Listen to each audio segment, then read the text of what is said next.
The dramatic US operation in Venezuela that captured Nicolas Maduro is not just a Latin American story. It is a live demonstration of how, under President Donald Trump, military power, sanctions, and control over oil can be fused into geopolitical weapon that has a direct consequences for India. Let's look what happened in Venezuela.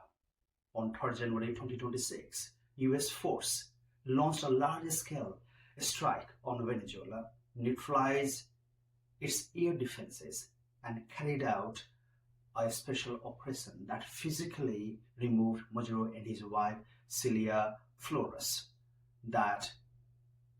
and flew them to the United States to face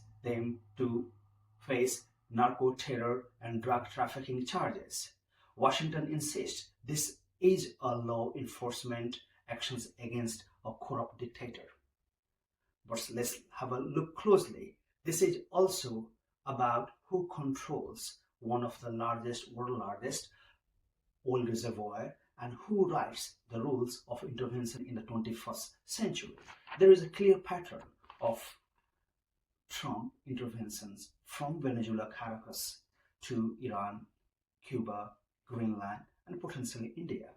This is not a one-off impulse. Trump has repeatedly tried to convert raw US power into strategic real estate and leverages.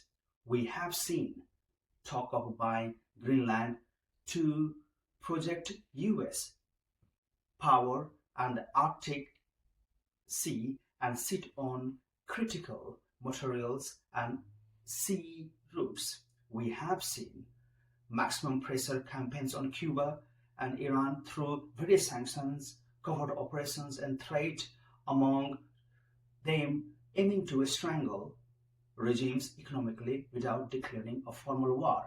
Venezuela is the most severe extreme version so far. Not just the sanctions, not just regime changes or isolation, but direct military actions to remove the head of a state and signal the US can, if chooses, run another country, oil sector, and political transitions. So what it means for India's autonomy, foreign policy, and oil politics. For India, 3 issues stands out. First, strategic autonomy. Since independence, India's core instinct has always been very simple. Never be anyone's pawn. If regime changes and custodial controls becomes normal tool in global politics, the space for an independent nation and fastest growing economy like India, an Indian line on Russia, Iran, and China shrinks. Second, energy security. India once relied on Venezuela heavily for crude oil, for very complex refinery, and had upstream investments there. Sanctions already removed Indian refineries and the companies from there. There is a third very important geopolitical situation. The broader geo-economic balances Pakistan, China. Under Trump, US do want and has not hesitated to slap higher tariff on Indian economy and Indian goods to pressure New Delhi, India, to not buying Indian oil. And at the same time, it appears very clearly US has supported Pakistan, which is a terror harboring nation. In parallel, Washington wants India firmly on its side in mainly rivalry with China to combat and excel on technology, supply chain, and Indo-Pacific. After Caracas, there is a risk that Washington expects Indian alignment with these sticks.